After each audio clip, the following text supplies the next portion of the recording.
মানুষ যখন আল্লাহকে পেয়ে যায়, হ্যাঁ, মানুষ যখন আল্লাহকে পেয়ে যায় তখন সে দুনিয়ার আসল বাস্তবতা বুঝতে পারে দুনিয়া কি জিনিস।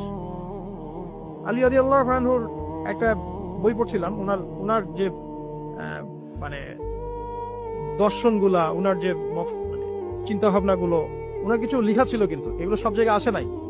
এই বইগুলো সবাই পায় না, কিন্তু রেয়ার বই। তো ওখানে দুনিয়ার এক্সাম্পল দিচ্ছেন উনি বলছেন দুনিয়া এমন জায়গা যেখানে কেউ যদি ডুব দেয়, সমুদ্রে ডুব দেওয়ার মতো জাস্ট ডুব দেয়, তাহলে তার আমল, যত নেক আমল, সব আমল কমে আসবে। এটা কিন্তু বাস্তব।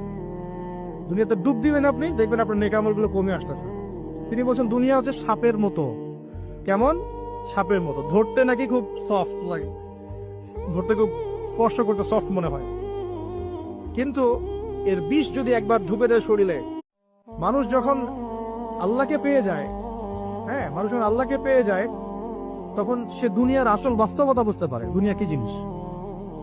আলী রাদিয়াল্লাহু আনহুর একটা বই পড়ছিলাম, উনার যে মানে দর্শনগুলা, উনার যে চিন্তা ভাবনাগুলো, উনার কিছু লেখা ছিল, কিন্তু এগুলো সব জায়গায় আসে নাই।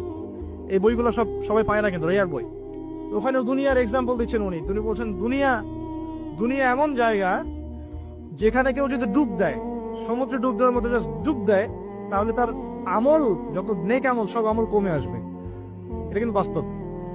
দুনিয়াতে ডুব দিবেন আপনি, দেখবেন আপনার নেক আমলগুলো কমে আসতেছে।